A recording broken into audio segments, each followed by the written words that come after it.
जी आप सभी को प्यार भरा नमस्कार। मैं अंकुर चौधरी बहुत बहुत स्वागत करता हूं आप सभी का आपके अपने परिवार सिविल स्टेप आईएएस पर। उम्मीद करता हूं बेहतरीन होंगे, शानदार होंगे, बहुत अच्छे से पढ़ाई चल रही होगी। प्यारे दोस्तों, यूपीएससी सीसेट 2025 के लिए हम लोग पढ़ रहे हैं, सब्जेक्ट है मैथ्स। नई चीजें पढ़ने से पहले हम लोग प्रीवियस ईयर क्वेश्चंस कर रहे थे और 2024 का पेपर हम लोग सॉल्व कर रहे थे। 2024 में 35 से 40 के आसपास क्वेश्चंस मैथ्स के आए हुए थे, उस वही डिस्कस कर रहे थे। आज पार्ट 2 है, पार्ट 1 डिस्कस हो चुका है, तो पार्ट 1 जरूर देख ले। पार्ट 1 में मैंने 11 से 12 क्वेश्चन आप लोगों के साथ डिस्कस किए थे विद डिटेल एक्सप्लेनेशन और ट्रिक्स क्या यूज हो सकती थी, कौन सा क्वेश्चन एग्जाम में हो सकता था, कौन सा नहीं हो सकता था, ये सारी बातें हम लोगों ने की थी। 2024 का पेपर बहुत ज्यादा मुश्किल था नहीं, लेकिन बहुत ज्यादा आसान भी नहीं था। 2023 से कंपैरिजन करें तो आसान था। 2023 से अगर हम लोग कंपैरिजन करते हैं, शुरू करते हैं आज की क्लास, ठीक है। चलिए दोस्तों, शुरू करने से पहले अगर आप नए हैं चैनल पर तो प्लीज चैनल को सब्सक्राइब कर दें, लाइक जरूर करें क्लास को, और शेयर जहां जहां कर सकते हैं जरूर शेयर करें, क्योंकि सिविल स्टेप आप लोगों के लिए फ्री सी सेट लेकर आया, बिल्कुल फ्री, एकदम फ्री आपको तैयारी करा रहे हैं। फ्री सी सेट 2025 का कोर्स बिल्कुल, और ये पूरा हम यूट्यूब पे पढ़ाने वाले हैं। तीनों सब्जेक्ट, मैथ, रीजनिंग और इंग्लिश, ये तीनों ही सब्जेक्ट आपको हम लोग देने वाले हैं। तो जरूर जरूर जरूर यहाँ पर पढ़ाई करें, ठीक है। बिल्कुल फ्री ऑफ कॉस्ट है और बहुत अच्छे लेवल के क्वेश्चंस आप लोगों को कराने वाले हैं। सारी टीचर बहुत एक्सपीरियंस टीचर है। चलिए मेरे प्यारे दोस्तों, क्वेश्चन स्टार्ट करते हैं। ये क्वेश्चन जो कि कल, मतलब यहां से हमारी कहानी शुरू होगी अब, ठीक है। चलिए शुरू करते हैं। क्वेश्चन क्या है? 1 जनवरी 2023 को एक व्यक्ति ने 1 रुपया बचाया।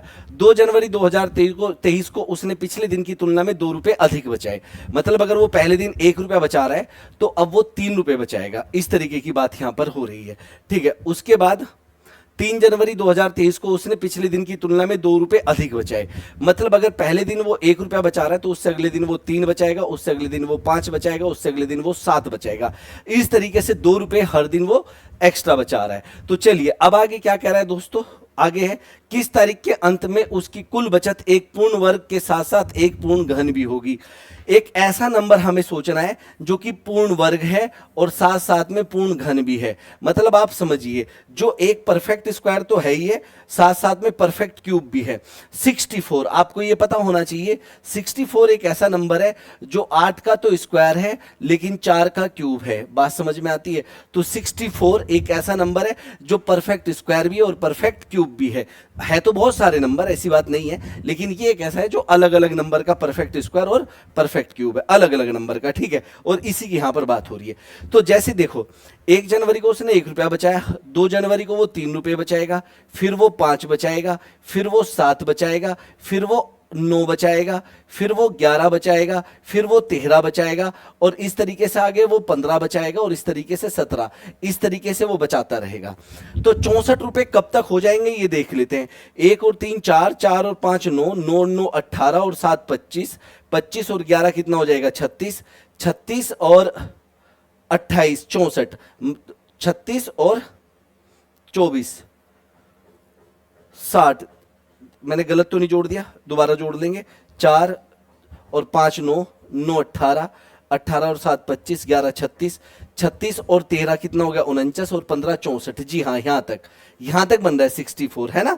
64 यहीं तक बन रहा है, बिल्कुल पहले भी सही जोड़ा था।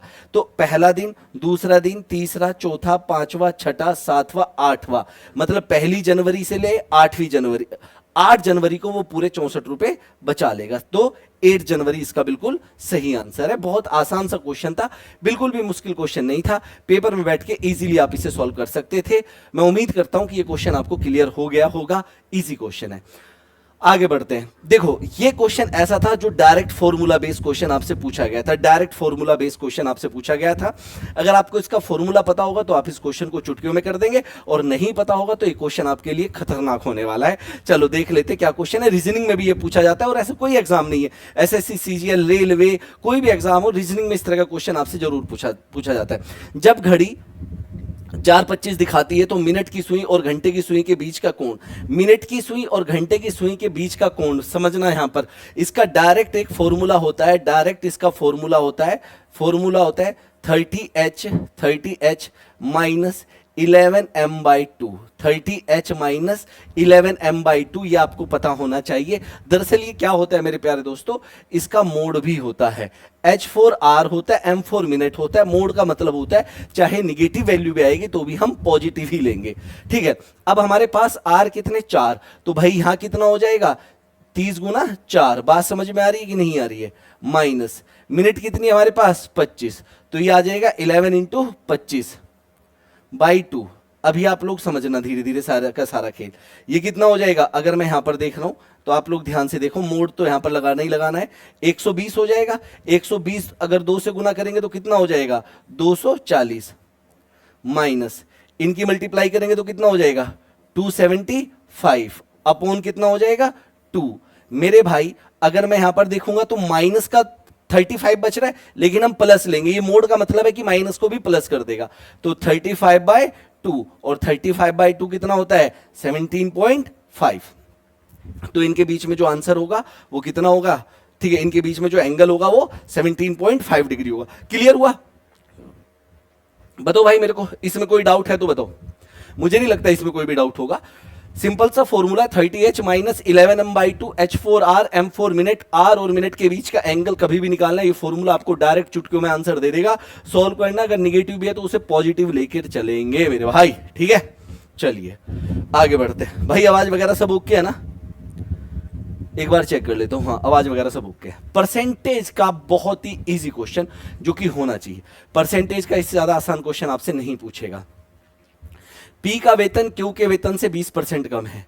पी का वेतन क्यू के वेतन से 20% कम है, जो कि आर के वेतन से 20% कम है। किसकी बात, देखो पी के बात हुई क्यू से, और फिर क्यू की बात हुई आर से, जो कि मतलब जो किसके लिए यूज हुआ है, क्यू के लिए यूज हुआ है। ये बात समझनी थी। पी की कंपैरिजन क्यू से, क्यू की कंपैरिजन आर से, और फिर पूछा है कि आर का वेतन पी के वेतन से कितने प्रतिशत अधिक है।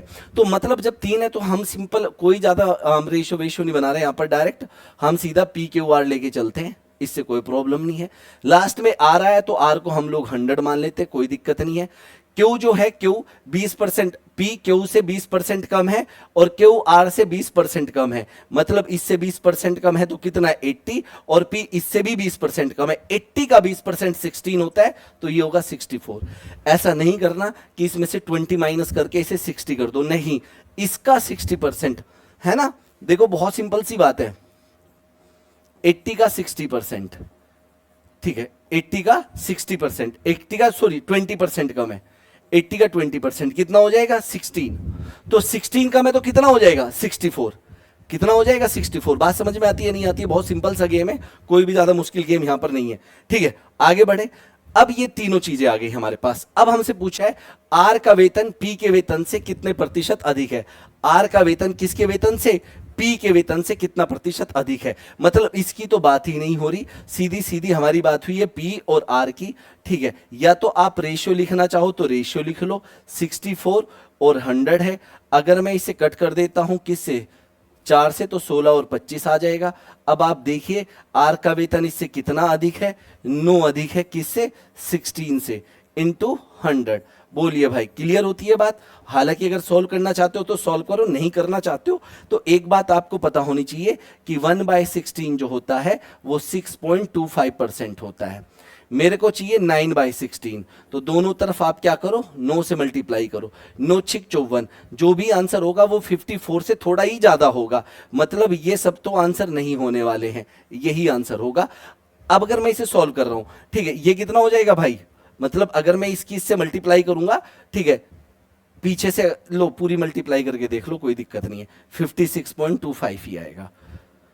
इतना करने की जरूरत नहीं है, जैसे आपको दिखा कि 54 है तो आंसर, और 0.25 भी है, ठीक है, तो आंसर थोड़ा ही ज्यादा होगा, क्योंकि भाई 9 की गुना 25 से करेंगे तो 2.25 यहां से आएगा, और 54 ये तो 56.25। सिंपल सी कैलकुलेशन है, तो क्यों ही ज्यादा इसमें ज्यादा सोचना इतना। बहुत शानदार क्वेश्चन, एक और बहुत प्यारा क्वेश्चन आप लोगों के लिए, बताइए क्या आंसर हो सकता है। ये भी क्वेश्चन आपका यूपीएससी में आया हुआ, सी सेट में 2024। ये क्वेश्चन भी आपका 2024 में पूछा गया है, तो मुझे बताइए इसका क्या आंसर हो सकता है। फटाफट से मुझे बताइए इसका क्या आंसर हो सकता है, ठीक है। देखो जैसे 32 की पावर 5 है मेरे भाई, मुझे ये पता है कि 32 क्या होता है, कुछ नहीं होता, 2 की पावर 5 होता है, और ये 5 तो साथ में चल ही रहा है, तो मेरे भाई मैं इसे कह सकता हूं 2 की पावर 25। बात समझ में आती है?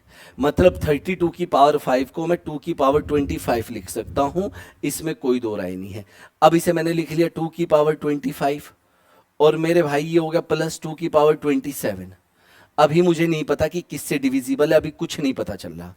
अब मैंने क्या किया, 2 की पावर 25 कॉमन ले लिया कॉमन, यहां तो 1 रह जाएगा क्योंकि 1 इसके साथ मल्टीप्लीकेशन में है, और भाई ये 2 की पावर 27 है, 25 कॉमन आ गया तो 2 की पावर 2 बचेगा।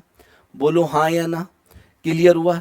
ये 2 की पावर 25 इंटू मेरे भाई ये 1 प्लस 4 कितना हो जाएगा, 5 हो जाएगा। अब आप एक बात देखिए, सुनना ध्यान से, 5 न 3 में, न 7 में, न 11 में, तो 5 किस में है, 10 में। सिंपल सी बात है, हो गया क्वेश्चन। या आप ऐसा देख लो कि 2 की पावर 25 को 2 इंटू 2 की पावर 24 लिख लो, और 5 तो साथ में है ही है, ये हो जाएगा 5 दूनी 10, तो 2 की पावर 24 इंटू 10, तो ये पूरा का पूरा नंबर किससे डिविजिबल होगा, 10 से डिविजिबल होगा या नहीं होगा, यही तो पूछा था।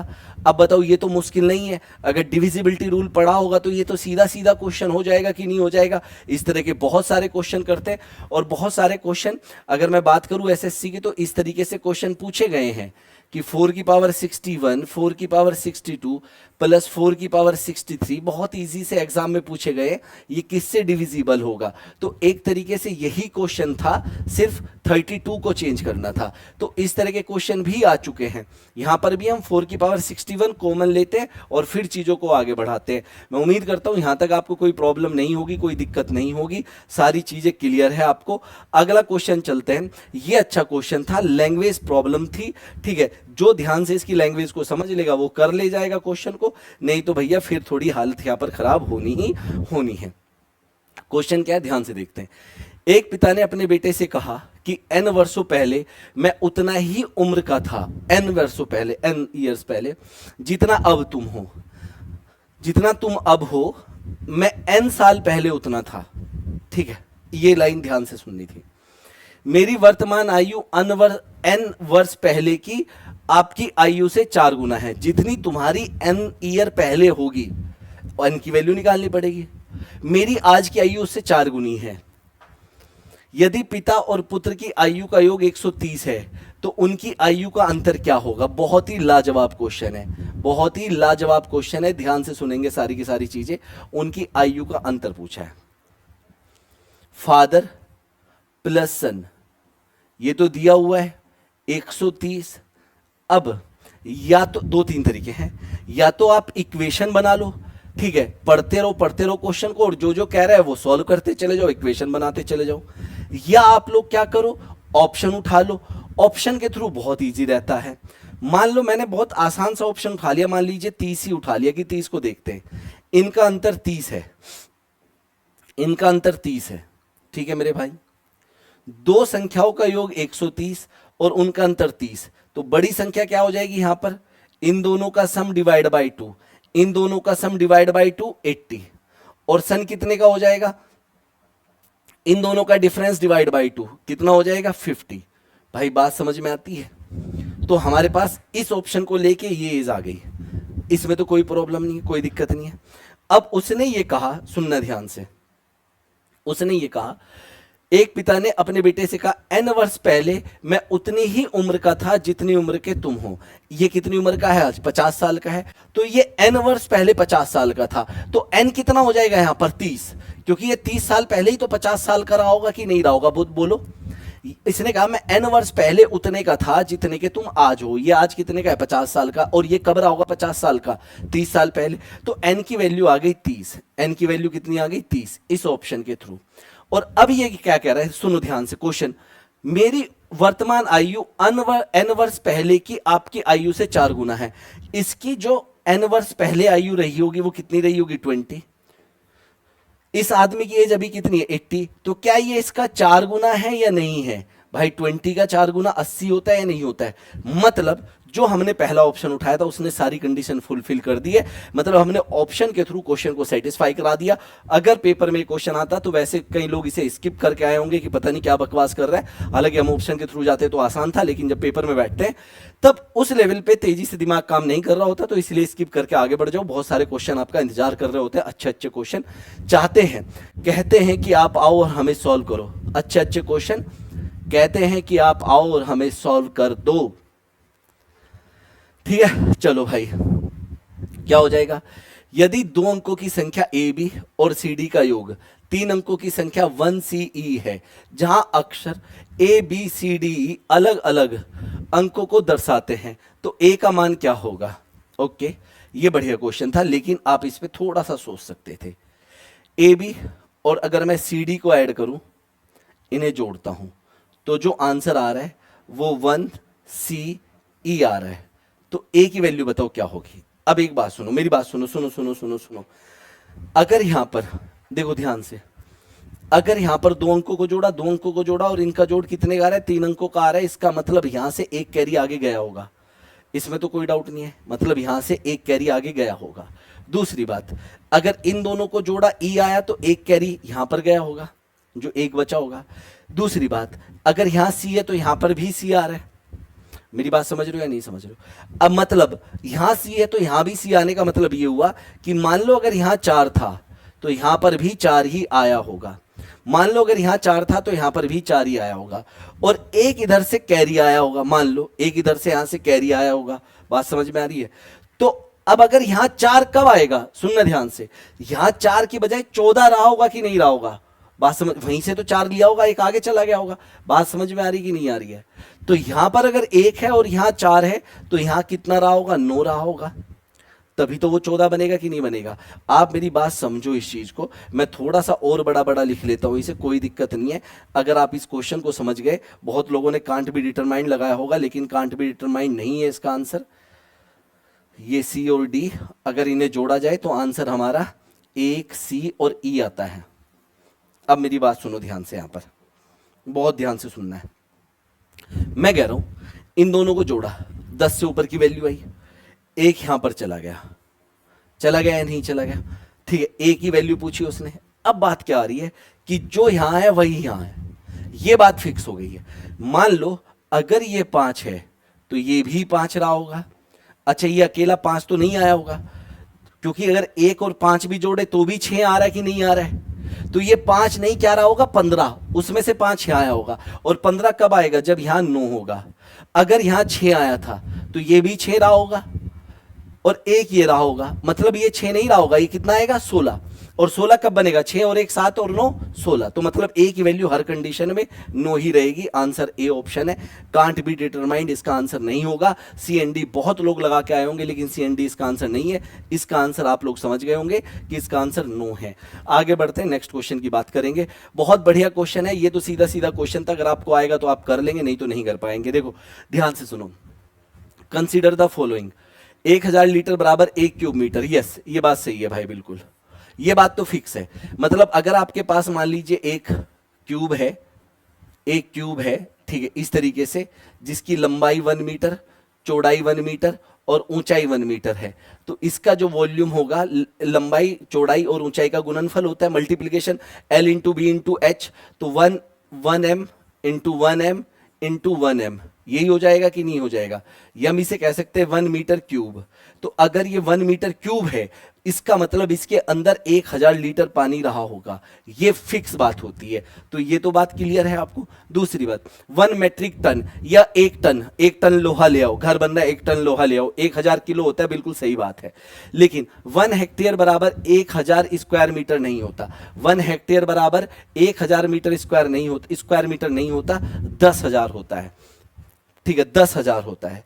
इसके भी बहुत सारे, देखो एक है, कल हम दोनों मिले दिल्ली कॉलेज में, ठीक है, कल हम दोनों मिले दिल्ली कॉलेज में, H4 हेक्टेयर, द हेक्टोमीटर, ठीक है, और ये क्या हो जाएगा हमारा? मीटर, इस तरीके से। लेकिन बात, अच्छा देखो, यहां से यहां तक जाने में, एक जंप लगाने में एक बार 10 से गुना करनी पड़ती है। मतलब मैं ये कह सकता हूं कि 1 हेक्टोमीटर बराबर कितना हो जाएगा? 100 मीटर। लेकिन स्क्वायर मीटर की बात हुई है, स्क्वायर मीटर की बात हुई है यहां पर देखो, तो 100 का स्क्वायर कितना होता है, 10,000 होता है, ना कि 1,000, इसीलिए ये बात गलत है। कल हम दोनों मिले दिल्ली कॉलेज में, अगर मैं इसे लेफ्ट से राइट जाऊंगा तो इंटू 10 करता जाऊंगा, मतलब यहां से यहां 1 किलोमीटर में 10 हेक्टोमीटर होते हैं। मान लो मैं यहां पर खड़ा हूं, है ना, और मेरे को डेसीमीटर पे जाना है, ये डेका, देखो ये क्या हो गया, kilometre, hectometre, decametre, metre, decimetre, centimetre, millimetre, पहले डेका आता है फिर डेसी आता है। मान लो यहां से यहां जाना है तो 1 जंप, 2 जंप, 3 जंप लगानी पड़ रही है, तो मैं ये कह सकता हूं कि 1 हेक्टोमीटर में 3 जंप का मतलब है 3 बार 10 से गुना करना। ठीक है, बात समझ में आती है नहीं आती है, तो मैं कह सकता हूं कि 1000, सॉरी डेसीमीटर है, 1000 क्या है, डेसीमीटर, डेसीमीटर, ठीक है, कितना, 1000। उम्मीद करता हूं बात समझ में आ गई होगी। तो यहां से अगर हमें पता होता तो ये हमें पता चल गया कि 1 हेक्टेयर कभी भी जो है वो हमारा जो है 1000 स्क्वायर मीटर नहीं होता, 10,000 होता है। ठीक है, क्लियर होती है बात। चलो आगे बढ़ो, चलो नेक्स्ट क्वेश्चन की तरफ बढ़ते हैं। हाँ, ये बहुत बढ़िया क्वेश्चन है, बहुत लाजवाब क्वेश्चन है, बहुत बेहतरीन क्वेश्चन, बहुत शानदार क्वेश्चन। चलिए देखते हैं कितने लोग इसका आंसर बता पाते हैं। एक परीक्षा में 80% छात्र अंग्रेजी में उत्तीर्ण हुए, 70% छात्र हिंदी में उत्तीर्ण हुए और 15% दोनों विषयों में असफल रहे, दोनों में फेल हो गए। भैया एक विषय में अनुत्तीर्ण छात्रों का प्रतिशत क्या होगा, एक विषय में वंस, केवल ये यहां पर ये वर्ड यूज भी है, ओनली। क्वेश्चन आप इंग्लिश में पढ़ सकते हैं। In an examination 80% of student passed in English, 70% of student passed in Hindi and 15% failed in both subject. Okay, what is the percentage of student who failed in only one subject. Only one subject में fail होने वाले student कितने percent थे, only one की बात हुई है। तो हम जब ऐसा क्वेश्चन करते हैं तो हम बना लेंगे वेन डायग्राम।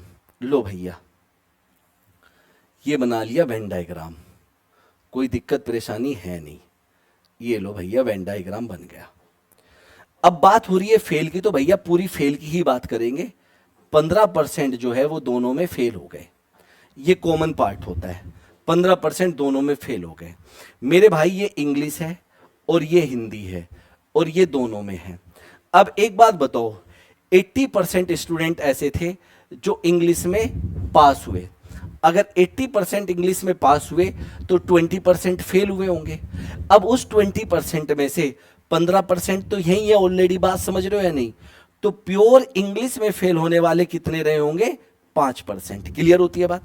भाई इंग्लिश में टोटल 20% फेल हुए, जिसमें से 15% यहाँ आ गए, तो प्योर इंग्लिश में फेल होने वाले तो 5% रहे होंगे कि नहीं रहे होंगे।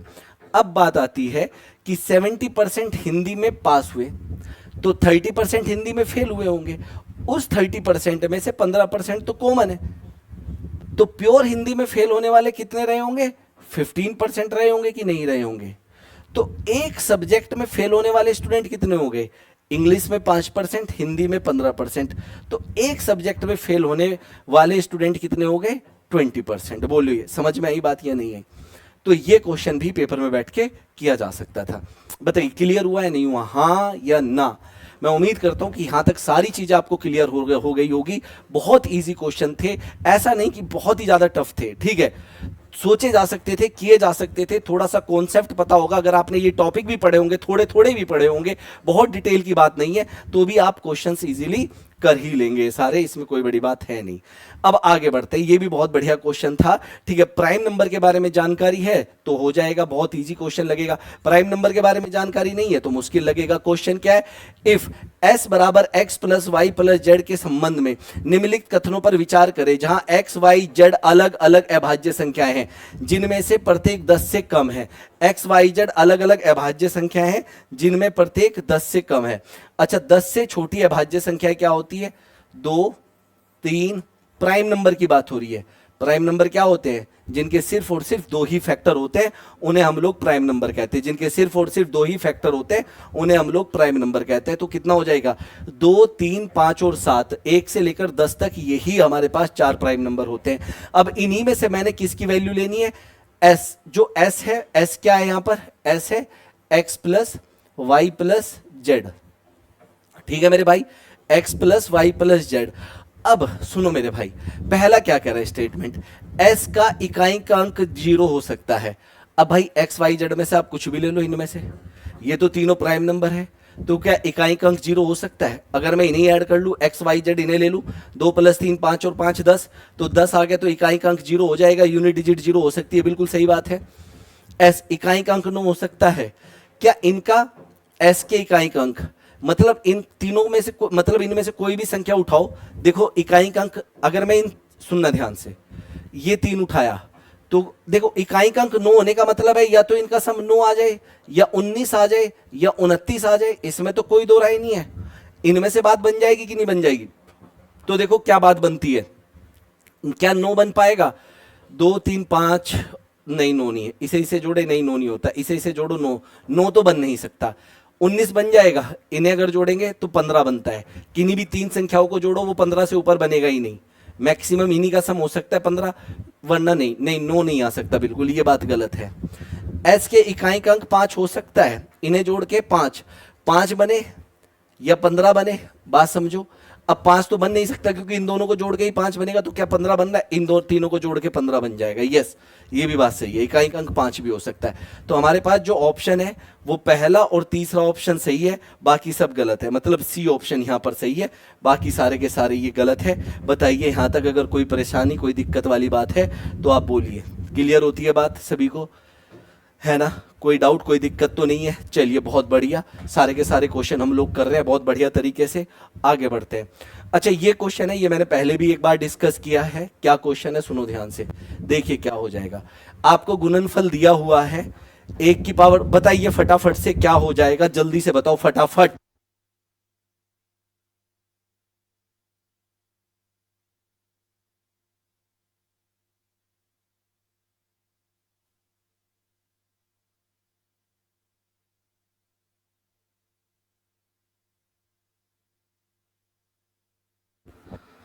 हाँ जी बताइए इसका क्या हो जाएगा आंसर। ठीक है, देख लिया, कर लिया आपने, वीडियो पॉज करके किया। देखो 1 की पावर 2, 2 की पावर 4, 3 की पावर 6, 4 की पावर 8, 5 की पावर क्या रहा होगा 10, 6 की पावर क्या रहा होगा 12, 7 की पावर क्या रहा होगा 14, और क्या आगे है 25 की पावर क्या है 50। आपने एक खास बात देखी कि जो नंबर बेस में है पावर उससे जस्ट डबल है। उसने कहा अंत में 3 क्रमागत कितने शून्य होंगे, ठीक है। How many conjugative zeros are there, are there है ये, ठीक है, 3 नहीं है, आर देयर, ठीक है। तो यहां पर ये नहीं है, अंत में क्रमागत शून्य कितने होंगे, मतलब लास्ट में जब हम इसे सॉल्व करेंगे तो लास्ट में कितनी जीरो आएगी। देखो जीरो कम मिलती है, 2 गुना 5 करेंगे तो 10 मिलता है, मतलब जब 2 और 5 का पेयर बनता है तो 1 जीरो मिलती है। 2 गुना 2 और 5 गुना 5 करेंगे तो मेरे भाई 100 मिलेगा। मतलब आप देखो यहाँ 2 और 5 के 2 पेयर मिले तो 2 जीरो मिली। कहने का मतलब ये हुआ जितने 2 और 5 के पेयर होंगे उतनी ही जीरो मिलेगी। दूसरी बात, 2 तो यहाँ बहुत सारे हैं, 2 तो यहाँ पे भी है, यहाँ पे भी है, यहाँ पे भी है, यहाँ पे भी है। मेरे भाई एक बात बताओ आप लोग, अगर आपके पास 2 बहुत सारे हो जाए इस तरीके से, ठीक है, इस तरीके से मान लो, और 5 आपके पास 2 ही है, तब कितनी जीरो मिलेगी। भाई आपके तो 2 ही पेयर बन पा रहे हैं कि नहीं बन पा रहे हैं, तो 2 ही जीरो मिलेगी। ये तो पेयर ही नहीं बना रहा है किसी के साथ, तो इसीलिए जब यहाँ नंबर ऑफ टूज तो बहुत सारे हैं तो नंबर ऑफ 5 देख लेंगे। तो नंबर ऑफ 5 बहुत आसान है देखना, कैसे कहाँ कहाँ मिलेगा।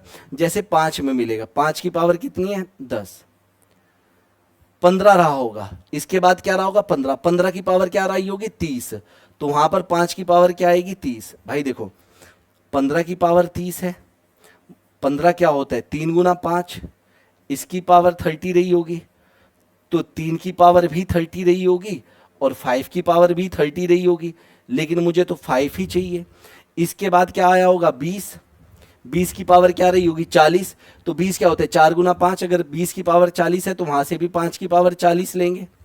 बात समझ में आती है। फिर आया 25, 25 की पावर 50 है तो 5 की पावर 100 रहा होगा, इसमें तो कोई दो राय नहीं है, क्योंकि 25 की पावर 50, 25 क्या होता है 5 टू दी पावर 2, और 50 तो चला ही हुआ है मल्टीप्लीकेशन में। बोलिए मेरे भाई, क्लियर होती है बात या नहीं होती? सॉरी 5 आएगा यहाँ, ठीक है। अब देखो इतने ही 5 मिल रहे यहाँ पर, तो नंबर ऑफ 5 कितने भाई, कितने हो गए नंबर ऑफ 5? यहाँ पर कितने 100, और मेरे भाई ये कितने हो जाएंगे मेरे पास यहाँ पर देखे तो, कहीं 5 छोड़ तो नहीं दिया हमने? 5 का लिया, 10 वाला छोड़ दिया, एक छोड़ दिया, 15 का तो ले लिया लेकिन 10 का छोड़ दिया, बिल्कुल सही। 10 की पावर कितनी रही होगी 20, 10 क्या होता है 2 इंटू 5, तो पावर 20 है, तो मतलब यहां पर भी 20 रहा होगा, तो ये वाली चीज छोड़ दी मैंने।